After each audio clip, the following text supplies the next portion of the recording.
Pastor Day sa ating mga announcement.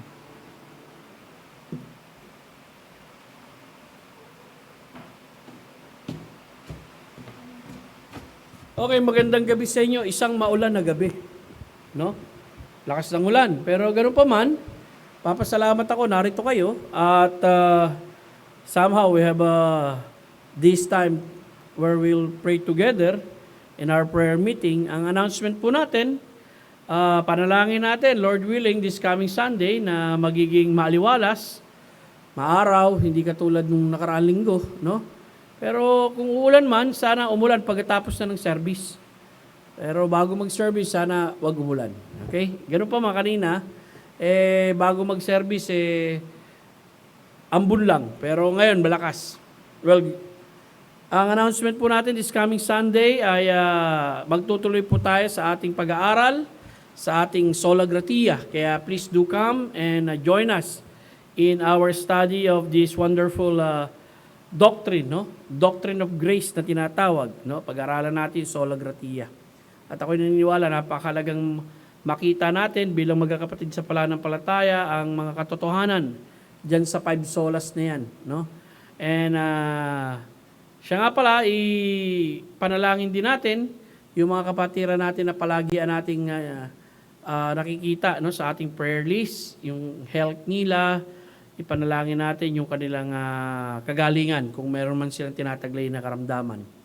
And also, yung mga kapatiran natin, so far wala pa naman nagbibigay ng announcement sa atin na binaha sila, bagamat may mga banta pa lang ng pagbaha dun sa lugar nila, wala pa naman ako natatanggap na text message na meron na tayong miyembrong binaha. Okay? So kung meron man at kailangan ng tulong, tutulong tayo sa bagay na yan. Okay. So far yun lamang po ang announcement natin. And then, after this, ay magpo-proceed na tayo sa ating awit pagbati. Tatayo tayong lahat, And then, we will proceed with the message tonight, ang talinhaga ng Pariseo at ng Publikano. Okay. Tawagin natin si Brother Erwin, tagapagpaawit. Sige po, tayo po kayong lahat. Awitin po natin, Great is the Lord.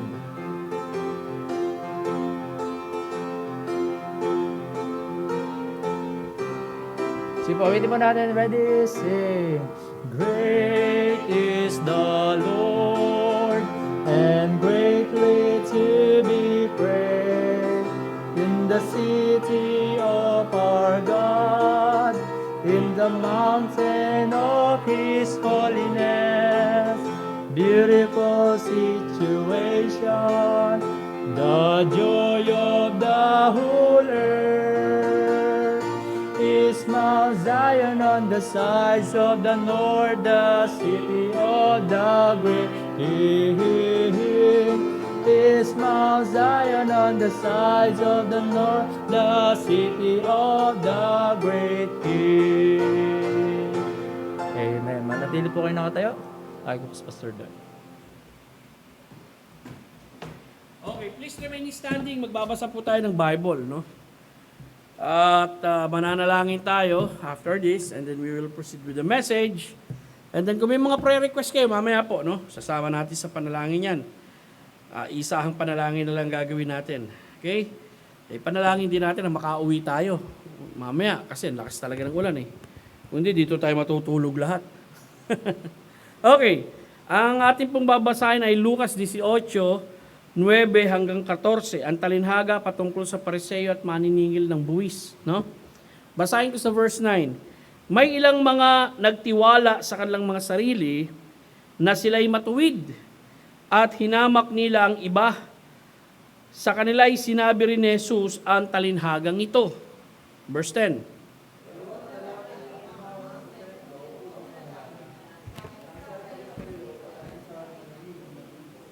Verse 11, tumayo ang Pariseo at nanalangin siya sa kanyang sarili ng ganito, Diyos, pinasasalamatan kita na hindi ako katulad ng ibang tao. Hindi ako katulad nila ng mga maniningil, mangingikil, mga hindi matuwid, at mga mangangalunya. Hindi rin ako katulad ng maniningil na buwis na ito.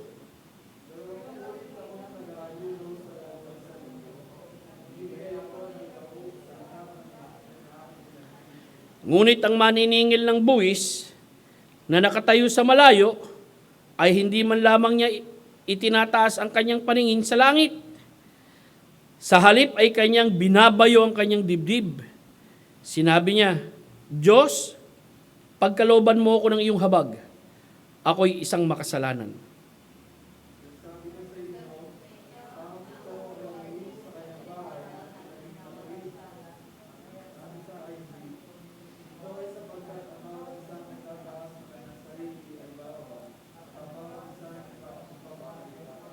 Okay, manalangin po tayo. Salamat o Diyos sa iyong salita. Ito'y buhay, ito'y makapangyarihan, ito'y nangungusap, at sa gabing ito may pribileyo po kami na muling pag-aralan ito, at alam ko isang pamilyar na kwento, Panginoon, na tulungan mo kami makita ang nais mong matutunan naming aral sa mensaheng ito sa gabing ito. Sa ngalan ng iyong anak na si Jesus. Amen. Maupo po tayong lahat. Well, of course, malimit nating binibigyan pansin kapag tayo nag-aaral ng talinhaga, mukhang pare-pareho lang yung outline ko, no? Yung dahilan ng talinhaga. Kasi talinhaga talaga ang ating binabalangkas, no? So dapat malaman natin bakit nga ba ibinigay ng ating Panginoong Jesucristo itong talinhagang ito. Actually, makikita naman natin dito. Bagamat ang context nung Lucas Kapitulo 18, yung naunang talinhaga patungkol sa panalangin pa rin naman ang nakita nating eksena dito. Kaya nga lang, may mapapansin tayo nito. Mapapansin natin dito, kaya ibinigay yung talinhaga upang magsaway ng mapagmataas at magpala sa mapagkumbaba. Yan ang makikita natin. May ilang mga nagtitiwala sa kanilang mga sarili na sila'y matuwid at hinamak nila ang iba. Sa kanila ay sinabi rin ni Jesus ang talinhagang ito. So, bukod na andun tayo sa context ng panalangin, sa audience ng ating Panginoong Jesucristo, may mga tao roon. Nung panahon na nagtuturo siya ng panalangin, ng Matiyagambalo, mga lalaking naroon, o mga tao na naroon, na masasabi nating humahamak o nangahamak ng ibang tao at tinitignan nila ang sarili nila na matuwid, kaya ibinigay ng ating Panginoong Jesucristo ang talinhagang ito. Pero nais ko makita ninyo na ang ating Panginoong Jesucristo ay may kakayanan, no? Na malaman ang puso't isipan ng isang tao. Kaya nakapagbibigay siya ng ganitong talinhaga na lapat doon sa pangangailangan ng mga tao noong oras na yun para maituwid nila ang kanilang mga maling pag-uugali. Now, nakita natin, may ilang mga nagtitiwala sa kanilang mga sarili na sila'y matuwid at hinamak nila ang iba. Na, ngayon, sa Biblia, makakakita naman tayo ng maraming talata patungkol sa mga ganyang tao. Halimbawa, sa Kawikaan 30, verse 12. Ang ginamit ko rito, ang salita ng Diyos, Tagalog Contemporary Bible. May mga tao na ang tingin sa sarili ay tunay na perpekto. Ngunit ang totoo, ang buhay nila'y madumi. Sa Isaiah 65, verse 5, dito nang galing yung word na holier than thou. Sinasabi nila sa iba, huwag kang lumapit sa akin, baka ako'y madungisan, mas banal ako kaysa sa iyo. Naiinis ako sa mga ganitong mga tao, at ang galit ko ay sa kanila ay parang apoy na nagnininga sa buong maghapon. Okay? Lucas 10:29. Ito yung abogado naman na nagtatanong sa ating Panginoong Jesucristo dun sa talinhaga na may kinalaman sa parable of the Good Samaritan. Sa kanyang pagnanais na maipakitang matuwid ang kanyang sarili, sinabi niya kay Jesus, sino ang aking kapwa? Lucas 16:15, ito yung pinag-aralan natin, no? Doon sa pagitan ng talinhaga ng tusong katiwala at ng talinhaga ni Lazaro at ng mayaman. Sinabi niya to, no? Sinabi niya sa kanila, kayo yaong mga nagmamatuwid sa inyong mga sarili sa harap ng mga tao, ngunit alam ng Diyos ang inyong mga puso sapagkat kung ano ang lubos na pinahalaga ng mga tao ay kasuklam-suklam sa harap ng Diyos. So makikita natin mga kapatid, no?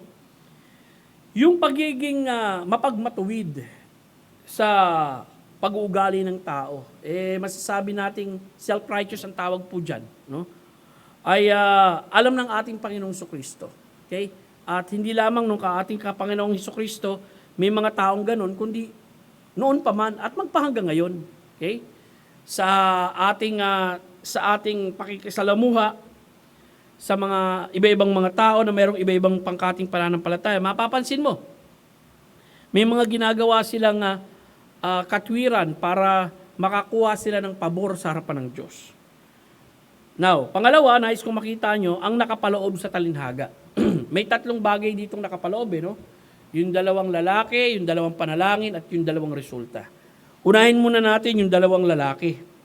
Sinabi rito sa Lucas 18:10, dalawang lalaki ang umahon sa templo upang manalangin. So, hindi ko alam kung anong oras to, kung 3:00 ng hapon, yung pag-akyat nila sa templo para manalangin. Ganun pa man, magkasalungat ang kalagayan ng dalawang lalaking ito. Kasi yung isa, reliyosong tao, yung isa, kilalang masasabi nating kinamumuhian ng kanyang mga kababayan sapagkat siya isang maniningil ng buwis. At kapag maniningil ng buwis ka, ibig sabihin, ang loyalty mo nasa Ang loyalty mo nasa Roman Empire. Pangalawa, doon sa ibang mga nakapagsabi sa akin ng kalagayan ng mga maniningil ng buwis during that time, ay hindi pala sila pinasosweldohan, no? Ng mga Romano. Kaya ang ginagawa nila, kinukuha nila yung kanilang kinikita sa pamagitan ng paniningil ng extra or higit na mas mataas pa doon sa isinisingil nila.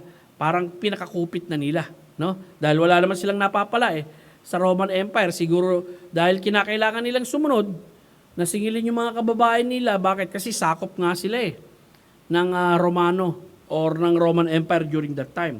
So makikita natin magkasulungot ang kalagayan ng dalawang lalaking ito. Maari yung isa tinatanggap ng lipunan sapagkat pareseyo siya, may mga taong nakikinig sa kanya, reliyosong tao siya.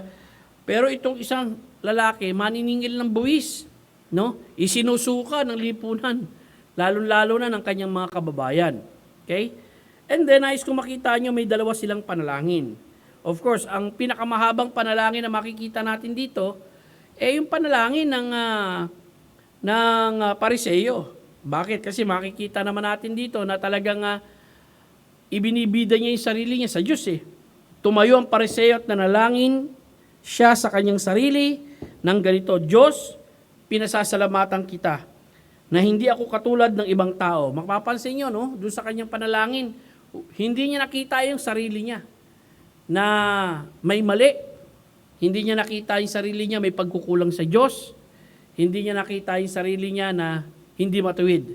Bagkus ang nakita niya sa sarili niya, yung mga pogi points niya na ginagawa niya sa Diyos.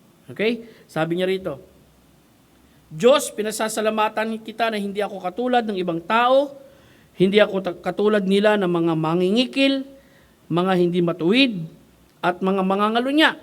Hindi rin ako katulad ng maniningil ng buwis na ito. At mapapansin nyo, no, yung pagkukumpara na ginawa niya. Kumbaga, I'm better than other person. Well, hindi ko alam kung nakatagpo kayo ng mga ganyang tao sa buhay ninyo, no? Na parang hindi sumasayad yung paa sa lupa At kung mapangmaliit sa kapwa niya, wagas gayon na lamang. At dito, makikita natin, sinasabi niya sa Diyos yung ginagawa niya sa Diyos 2 ulit akong nag-aayuno sa loob ng 1 linggo. So, dito makikita nyo yung disiplina ng mga Pariseo, no? 2 beses 1 linggo, nag-aayuno sila. Nagbibigay ako ng ikapo sa lahat ng bagay na aking tinatangkilik. Pangalawa, yung pananalapi niya. Mapapansin natin, talagang merong bahagi ang Diyos doon. Well, itong mga bagay na ito, walang masama ito. Kaya lang, ang masama rito, ibinibida niya ito sa Diyos. As if, sa mga bagay na ito, gusto niya tanggapin siya ng Diyos. Ang masakit pa niyan, makikita natin na walang pakundangan siya, no, sa pagsasalita laban sa kanyang kapwa.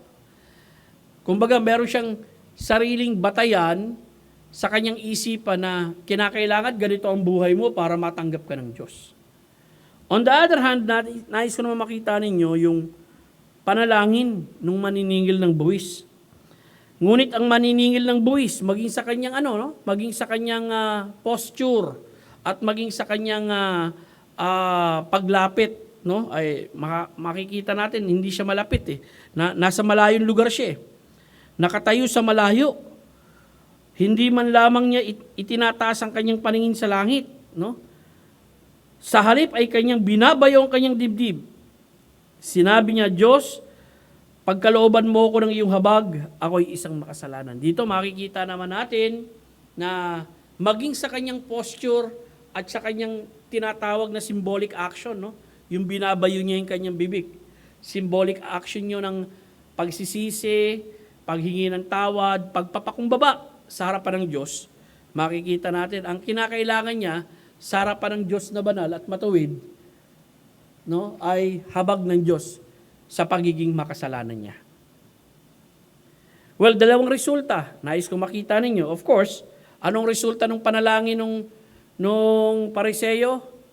Actually, hindi siya inaring ganap. Sinasabi ko sa inyo, ang taong ito'y umuwi sa kanyang bahay na pinapaging matuwid, ang isa ay hindi. Sino ang pinapaging matuwid? Justified. Ang ibig sabihin dito. Of course, yung publikano. At ang isa ay hindi. Ito'y sapagkat ang bawat isang nagtataas ng kanyang sarili ay ibababa at ang bawat isang nagpapakumbaba ay itataas. Napakaganda ng sinabi ng ating Panginoong Kristo rito. Nandito pa rin yung principle na throughout the Bible makikita natin at titingnan natin to. Anong mga aral ang mapupulot natin sa istorya ng publikano at pariseo? Unang-una, ano ba yung kahulugan ng talinhaga? Okay, kanina yung dahilan. Pangalawa ay nakapaloob. Actually, lagi natin sinasabi, ano nga ba ang kahulugan nito? Kasi ang bawat talinhaga may kahulugan. Simple lang ang kahulugan yan. Dinidinig ng Diyos ang mapagkumbabang panalangin. Yun lang makikita natin sa talinhaga. Dinidinig ng Diyos ang mapagkumbabang panalangin. Yan po yung kahulugan ng talinhaga. Now, ano naman ang aral mula sa talinhaga ng pariseo at maniningil ng buwis? Anong aral ang mapupulot natin dito? May 4 na bagay akong nais makita ninyo. Unang-una, nais kong makita, ang pandinig ng Diyos ay nasa mga panalangin ng mapagkumbaba. Okay? Kristiyano, manalangin ka ng panalangin may pagpapakumbaba. Okay? Principle yan na makikita natin sa Biblia. Awit 138:6. Bagaman ang Panginoon ay mataas, kanyang pinapahalagahan ang mababa. Ngunit ang palalo ay nakikilala niya mula sa malayo. Kawikaan 3:34. Sa mga nanunuya, siya ay mapanuya. Ngunit sa mapagkumbaba ay nagbibigay siya ng biyaya. Santiago 4:10. Magpakumbaba kayo sa harapan ng Panginoon at kayo'y itataas niya. Context nito, no, may kinalaman sa pagsusuko natin sa Diyos ng ating sarili. Unang Pedro 5:5. Kayo namang mga kabataan, magpasakop kayo sa mga matanda. Magpasakop kayo sa isa't isa at isuot ninyo ang kapakumbabaan sapagkat sinasaway ng Diyos ang mga palalo at nagbibigay biyaya sa mga mapagkumbaba. Kaya nga, magpakumbaba kayo sa ilalim ng makapangyarihang kamay ng Diyos upang kayo'y kanyang itaas sa takdang panahon. So makikita natin, unang aral na nais kong makita ninyo na kanina, ang pandinig ng Diyos ang pandinig ng Diyos ay nasa mga panalangin ng mapagkumbaba. Pangalawa, posible ang tao na basta makapanalangin lang na di naman talagang tunay na nanalangin. Actually, yun makikita natin yun. No? Yung basta makapagsalita lang, hindi intellectually na nananalangin talaga. Actually, ganito ang eksenang makikita natin dito, tumayo ang pariseo. Ang pariseo rito, hindi naman ang hihingi eh. Okay? Nagsasalita lang siya. Ang sinasabi niya, pagmamayabang patungkol sa sarili niya sa harapan ng Diyos. So, hindi naman talaga panalangin. Hindi naman panalangin na humingi siya ng tulong sa Diyos. Panalangin na sana'y maging malapit siya sa Diyos. Panalangin na sana'y kalugdan siya ng Diyos. Kundi basta makapanalangin lang, no? Makapagsabi lang, pero hindi naman talaga nananalangin. May mga ganyan tayong karanasan sa ating buhay. Minsan yung tinatawag natin we are going through the motions. Nagdi-devotion ka, basta makapag-devotion lang kasi part na ng buhay mo eh. Okay, pagtapos nun, tapos na. Basta makapagsimba lang. Okay? May mga tao, basta makapagsimba lang eh. Kumbaga 15 minutes na lang, matatapos na yung service, saka dadating eh. Basta makatungtong lang ng church. Pakiramdam nila, nakapag-worship na sila. Kahit sang katutak na late. Okay? So, nais kong masabi sa inyo, nakakatakot yung ganyang kalagayan natin sa buhay. Kumbaga, parang we just run through the motions of things in life, in our worship, in our prayer, no? Basta gawin lang natin ito kahit wala yung puso natin doon sa ginagawa natin, sa tingin natin okay na tayo. Well, that's wrong. Lucas 18:12, continue. No? 2 ulit ako nag-aayuno sa loob ng 1 linggo, nagbibigay ako ng ikapo sa lahat ng bagay na aking tinatangkilik. Mateo 6:7. Ngunit kapag ikay mananalangin, huwag mong gamitin ang walang kabuluhang paulit-ulit na mga panalangin. Dito nananalangin ha, pero walang kabuluhang paulit-ulit yung mga sinasabi niya. Gaya ng ginagawa ng mga hintil, ito'y sapagkat nananalangin sila ng paulit-ulit dahil sa kanilang palagay ay dinirinig sila sa dami ng kanilang salita. Huwag ninyo silang tularan sapagkat alam ng inyong Ama ang mga bagay na inyong kinakailangan bago pa kayo humingi. So ito, he just go into the motion. Pero dapat yung malaman, bago pa tayo humingi, alam na ng Diyos yung ating kahilingan. Pero kinakailangan nating manalangin kasi inutusan tayo manalangin. Kaya kinakailangan nating manalangin sa pagpapakita ng ating pagdidepende sa Diyos na siya na lumikha sa atin kapag tayo nananalangin. Okay? Pero sometimes, pwede mangyari ito sa iyo. No? Basta makapag-pray lang. Kahit walang saysay yung sinasabi mo. Pangatlo, nais sumakita ninyo, hindi obligado ang Diyos na dinggin ang mga panalangin ng hindi mananampalataya. Okay, hindi obligado ang Diyos dyan. Ngunit dinidinig niya ang panalangin ng paghingi ng awa at tawad sa kasalanan. Now, ano ibig ko sabihin? God is not obligated to the unbelievers to hear their prayers. Maaring dinggin sila ng Diyos according to His sovereign will and purpose, pero God is not obligated to hear them. Well, sa ating mga mananampalataya, dahil Ama natin siya, of course, responsible siyang makinig sa atin bilang mga anak. Dahil Ama natin siya, kaya nga tayo hinihimok manalangin sa Diyos. No? Hindi basta sasabihin sa atin ng Diyos na, sige, basta manalangin lang kayo, o kaya, bahala kayo kung gusto niyong manalangin. Hindi po ganon. We are commanded to pray because our God is a prayer hearing and prayer answering God. Pero hindi siya obligado sa mga hindi ligtas na dinggin sila. Maari dinggin sila ng Diyos kung hindi man sila ligtas, pero it will fit or it will suit in the purpose and sovereign will of God in the life of that unbeliever. Kaya dininig siya ng Diyos. Okay? Pero yung paghingi ng awa at tawad sa kasalanan, ito dinidinig ito ng Diyos. Lucas 18:13, pansinin ninyo, ngunit ang maniningil ng buwis na nakatayo sa malayo, hindi man lamang niya itinataas ang kanyang paningin sa langit, sa halip ay kanyang binabayo ang kanyang dibdib, sinabi niya, Diyos, pagkalooban mo ko ng iyong habag, ako'y isang makasalanan. Lucas 23:39, alam niyo ito yung istoryang ito? Nilait siya ng isa sa mga salarin na nakapako sa krus. Sinabi kong ikaw ang Mesiyas, iligtas mo ang iyong sarili at kami. Okay? Sumagot ang isa at sinaway siya na sinasabi, hindi ka ba natatakot sa Diyos na ikaw ay nasa gayon ding kaparusahan? Tunay na ang kaparusahan sa atin ay matuwid sapagkat tinanggap natin ang nararapat na kabayaran sa ating ginawa. Ngunit ang lalaking ito'y walang nagawang pagkakamali. Sinabi niya kay Jesus, Panginoon, alalahanin mo ko kapag ikay nasa paghahari mo na. Sinabi ni Jesus sa kanya, katotohanan, katotohanan, sinasabi ko sa iyo, sa araw na ito, ikaw ay makakasama ko sa paraiso. Ngayon, kung pag-aaralan niyo yung mga oras na nakapako si Jesus, actually, 3 grupo ang nananawagan kay Jesus eh. Kung ikaw ang tagapagligtas, iligtas mo ang iyong sarili. No? Ito yung mga taong bayan.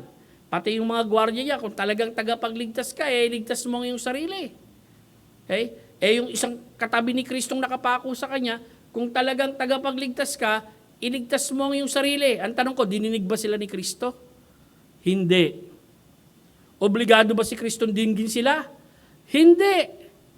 Pero itong magnanakaw na ito, nung humingi kay Kristo ng kaligtasan, dininig ba siya ni Kristo? Yes. Actually, binigyan siya ng assurance eh. Today, thou shall be with me in paradise. Okay? Now, tuloy po tayo. Nakita natin, hindi obligado ang Diyos na dinggin ang isang makasalanan. Pang-apat, ang Diyos ay nag-aaring ganap o pinapaging matuwid ang isang taong makasalanan sa pamagitan ng pananampalataya at hindi gawa. Okay? So ito yung pang-apat na nais kong makita ninyo. Theological to, no? Bakit? Kasi makikita natin doon sa context, umuwi yung lalaki, sinabi ni Kristo, inaring ganap siya, pinapaging matuwid. Sa pamagitan ng ano? Okay? Ng panalangin niya? Hindi. Sa pamagitan ng kanyang pananampalataya. Actually, hindi yung pananampalataya mo ang dahilan na nagligtas sa iyo. Ang nakapagligtas sa iyo sa pamamagitan ng pananampalataya, ang nagligtas sa iyo yung tagapagligtas. Pero hindi dahil sa pananampalataya mo. Not because of your faith, but through faith. No? Sa pamamagitan ng pananampalataya, naligtas ka at ang nagligtas sa iyo, yung tagapagligtas. Ganon din ang makikita natin sa Biblia. Roma 3:20 hanggang 22. Kaya nga, sa pamamagitan ng mga gawa ng kautusan, walang taong magpapaging matuwid sa harapan niya, sapagkat ang lubos na pagkaalam sa kasalanan ay sa pamamagitan ng kautusan. Subalit ngayon, ang katwiran ng Diyos ay inihayag. Nang hiwalay sa kautusan, ito'y pinatotohanan ng kautusan at ng mga propeta. Anong klaseng katwiran ito? Ang katwiran ito ng Diyos ay sa pamamagitan ng pananampalataya kay Hesukristo. Ito ay para sa lahat at sa kanilang lahat na sumasampalataya dahil walang pagkakaiba. So, ibig sabihin, no? Yung katwiran yan, yung pinapaging matuwid tayo ay sa pamagitan ng pananampalataya natin sa ating Panginoong Hesukristo. Roma 4:3 hanggang 5. Anong sinasabi ng kasulatan? Sinasabi, si Abraham ay sumampalataya sa Diyos at iyon ay ibinilang sa kanya na katwiran. Ngayon, kapag gumawa ang isang tao o nagtrabaho ang isang tao, ang sahod niya ay hindi ibinibilang na biyaya, kundi ibinibilang na utang. Ang ibig sabihin, kapag yung tao nagtrabaho, yung kanyang sahod, ibinibilang na utang na dapat bayaran sa kanya. Kumbaga, nagtrabaho ka ng August 1 hanggang Quincenas. Pag nagsimula ka magtrabaho ng August 1, yung nagpapatrabaho sa'yo, may utang na sa'yo. At babayaran niya yung utang niya sa'yo, base sa pinagtrabahuhan mo mula August 1 hanggang 15, yung dapat na sweldo mo. Ganun po ang ibig sabihin nun, no? So kapag nagtatrabaho ka, ito ay may sahod. Ang tawag rito ay utang na dapat ibigay sa iyo. Pero makikita natin, sabi rito sa verse 5, ngunit sa kanya na hindi gumagawa, ngunit sumasampalataya sa kanya, nagpapaging matuwid sa mga hindi kumikilala sa Diyos, ang kanyang pananampalataya ay ibinibilang na katwiran. Ang ganda, no? Romans 5:1. Kaya nga, yamang tayo pinapaging matuwid sa pamamagitan ng pananampalataya, mayroon tayong kapayapaan sa Diyos sa pamamagitan ng ating Panginoong Hesukristo. God is no longer our enemy. God is our friend now. Bakit? We are no longer at war. Bakit? Kasi nga, inaring ganap na tayo sa pamamagitan ng pananampalataya sa tagapagligtas. Walang iba kundi ang ating Panginoong Jesucristo. Lucas 18:14. Ito yung makikita natin. Sinasabi ko sa inyo, sabi ni Jesucristo sa mga tao, ang taong ito ay umuwi sa kanyang bahay na pinapaging matuwid at ang isa ay hindi. Ito ay sapagkat ang bawat isang nagtataas ng kanyang sarili ay ibababa at ang bawat isang nagpapakumbaba ay itataas. Kaya nga, napakahalaga, mga kaibigan, na sa ating pagbabahagi ng salita ng Diyos, kinakailangan makita ng tao mula sa pagpapahayag natin ng Biblia na walang anuman meron sa kanila o walang anumang kakayanan silang mailigtas ang kanilang sarili. Dahil kung makikita nila ang sarili nila na ang tanging tagapagligtas lamang ay si Kristo, ito'y pagpapakita ng kanilang pagpapakumbaba at pagpapasakop, no? Na hindi nila kayang iligtas ang sarili nila, hindi sila tagapagligtas, kundi si Kristo lamang ang tagapagligtas.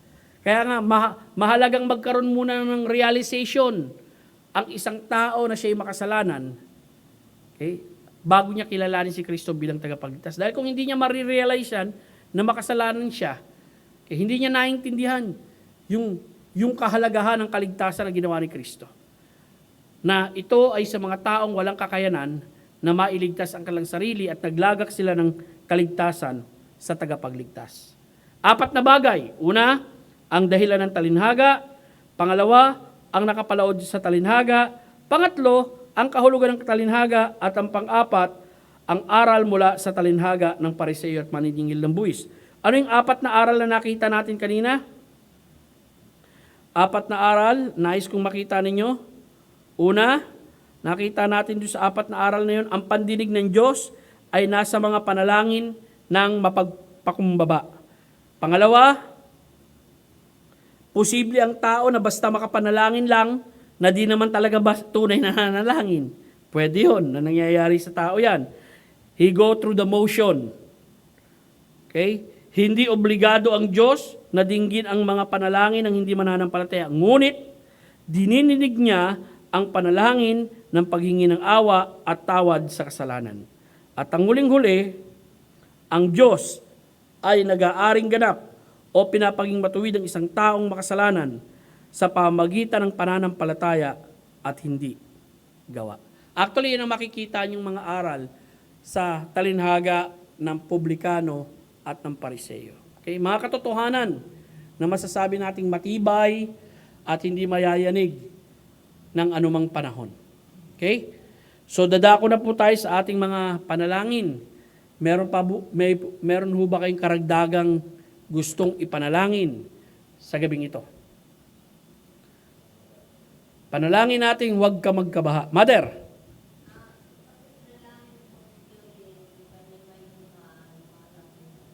Sino? Pagpipray na si Dolores. Dolores ba? Juliet. Si Juliet. Sige, pagpray natin si Juliet. Ang layo, no? Dolores, no?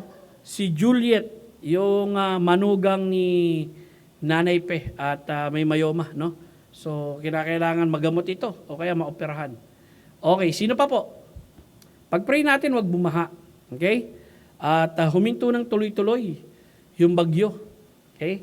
At doon sa mga kapatiran naman natin na may karamdaman, panalangin natin na mag-text man lang sa atin, maisama natin sa panalangin. At of course, uminom din sila ng gamot, no? Papasalamat ako na dadagdagan yung mga miyembro nating nasasaksakan ng vaccine. Si Mark, si Jeff, si Intoy, si Cynthia. Actually, kahapon nasaksakan sila ng vaccine, no? At kagabi, na-feel nila yung power ng vaccine na isnaksakan nila. Nag-chill daw sila eh. Well, talagang mabigat yun. Johnson & Johnson yun, isang turok lang eh. So, pag-pray din natin, yung mga kapatid natin na hanggang ngayon naka-schedule pa pero hindi pa pinatatawag para mabaksinan eh, no? At sana mabaksinated na rin sila. Ingat patuloy tayo.